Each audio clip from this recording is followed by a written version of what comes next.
بسم اللہ الرحمن الرحیم. السلام علیکم ورحمۃ اللہ وبرکاتہ. امید کرتا ہوں کہ آپ سب خیر و عافیت سے ہوں گے. میں اپنے آپ کو بڑا خوش قسمت محسوس کر رہا ہوں کہ انتہائی قابل انسان، ایک انتہائی قابل ڈاکٹر صاحب ڈاکٹر ندیم بن نصرت صاحب ہمارے ساتھ موجود ہیں. ڈاکٹر صاحب BKLI میں یورولوجی ڈپارٹمنٹ کو ہیڈ کر رہے ہیں. اس کے ساتھ ڈاکٹر صاحب بے شمار ڈپارٹمنٹس کو ایز ایڈوائزرز بھی دیکھ رہے ہیں، اور سب سے بڑھ کے ڈاکٹر صاحب کا بڑا کمال کا ایکسپوئر ہے. باہر بھی سرو کرتے رہے، پاکستان میں اب سرو کر رہے ہیں، پے بیک کر رہے ہیں. ڈاکٹر صاحب سے ہم نے جو بات چیت کرنی ہے یہ بچوں کی صحت کے حوالے سے، پھر جو پین مینجمنٹ ہے اس حوالے سے بھی ہم بات کریں گے. پاکستان میں جو بیماریاں اتنی تیزی کے ساتھ بڑھ رہی ہیں اس حوالے سے بھی ہم بات کریں گے، اور سب سے بڑھ کے دنیا میں، جدید دنیا میں ہیلتھ کے جتنے چیلنج ہیں ان کو کس طرح سے مینیج کیا جا رہا ہے، یہ بھی ہماری گفتگو کا ایک حصہ ہوگا. ڈاکٹر صاحب آپ کا بہت بہت شکریہ. جی تھینک یو ویری مچ. سر میں سب سے پہلے آف کیمرہ جو ہماری ڈسکشن تھی میں اسے آن کیمرہ کرنا چاہوں گا.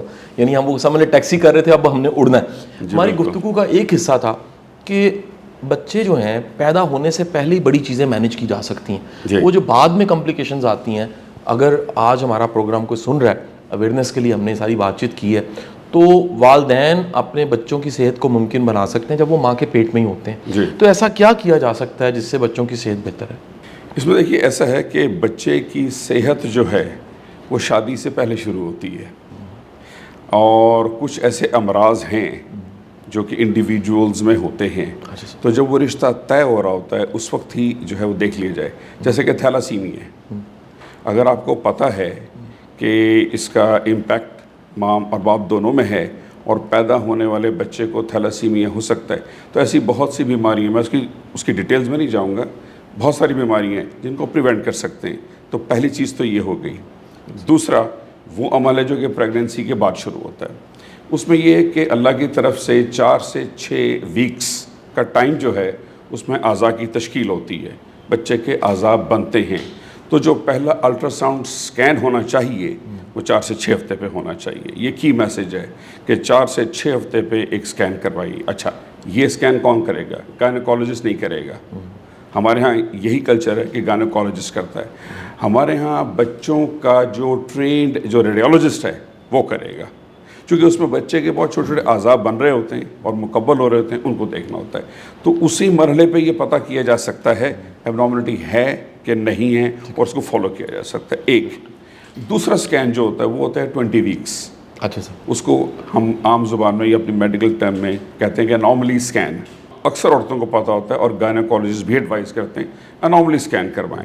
انوملی سکین کا مقصد یہ ہوتا ہے کہ جو بچہ ہے اس کے اعضاء اور ان کا جو فنکشن ہے، اب وہ کام کرنا شروع ہو گئے ہیں، پیشاب بننا شروع ہو گیا ہے، بچے کا دل دھڑک رہا ہے، ان سب چیزوں کو دیکھا جائے اور ڈیٹیل سے دیکھا جائے. تو 20 ویکس پہ پلیز ایک سکین ضرور کروائیں، اور پیڈیاٹرک ریڈیولوجسٹ سے کروائیں تاکہ وہ بتائے کہ اچھا اگر ان 2 سکینز کے اوپر کوئی نہ کوئی ایب نارملٹی آپ کو پتہ چل جاتی ہے، جو کہ چل جاتی ہیں. ٹھیک ہے جی. خاص طور سے میری اسپیشلٹی میں جو گردوں سے لے کے اور مثانے اور پیشاب کی نالی تک یہ سب کچھ دیکھا جا سکتا ہے پیدائش سے پہلے. اگر پتہ چل جائے تو بچے کے پیدا ہوتے ہی اس کا تدارک کریں. ٹھیک ہے سر. پیڈیاٹرک جو ہے وہ یورولوجسٹ اس سے ملیں، وہ بتائے گا کہ بچے کا گردے سے لے کے پیشاب کی نالی تک کہاں کیا مسئلہ ہے اور اس کا کیا علاج ہے، تاکہ اس بچے کے گردے فیل ہونے سے، اس کا مثانہ فیل ہونے سے، اسے کسی بھی تکلیف سے اس کی آئندہ زندگی میں بچایا جائے. اچھا سر، یہ ساتھ ہی ساتھ میں یہ بھی دیکھنے میں آتا ہے سر کہ کچھ بیماریاں ایسی ہیں جو ایک نسل سے دوسری نسل میں ٹرانسفر ہوتی ہیں. اس میں کچھ جینیٹکس بھی ہے، جینز کا بھی فیکٹر ہے، لیکن سر کچھ جراثیم کی بیماریاں بھی ہیں. میں جاننا چاہوں گا سر کتنی چیزیں ایسی ہیں، کون سی بیماریاں ہیں جو جینز کے ذریعے وراثت میں ایک سے دوسری نسل میں چلی جاتی ہیں. پھر کزن میرج پہ سر میں ضرور بات کرنا چاہوں گا سر. اس کو بڑا ڈسکریج کیا جاتا ہے، اور کچھ لوگ اس کو جو ہے وہ تھوڑا سا ریلیجس بنا دیتے ہیں کہ جی کوئی ایسا مسئلہ نہیں ہے، یہ ہونی چاہیے، نارمل ہے، اتنے سالوں سے اتنی صدیوں سے دنیا میں ہو رہی ہیں، بالخصوص ہماری پنجاب کی پٹی میں تو کوئی پرابلم نہیں ہے. اس حوالے سے سر آپ کی کیا رائے ہے؟ اس میں دیکھیے 2 اسپیکٹس ہیں. پہلی بات جو کزن میرج ہے اس میں کوئی ایشو نہیں ہے. ایشو یہ ہے کہ اگر کوئی انڈیویجول کسی بیماری کی جین کیری کر رہا ہے، ٹھیک ہو گیا، دوسرا انڈیویجول بھی کیری کر رہا ہے، تو وہ 2 جینز جب جوائن ہوں گی تو اس سے اس بیماری کے پیدا ہونے کا امکان بڑھ جائے گا. یہ ضروری نہیں ہے کہ وہ بیماری ہو، اس کا امکان بڑھ جائے گا. تو اس لیے آج سے کچھ عرصے پہلے میڈیکل سائنس میں کہتے تھے جی اسموکنگ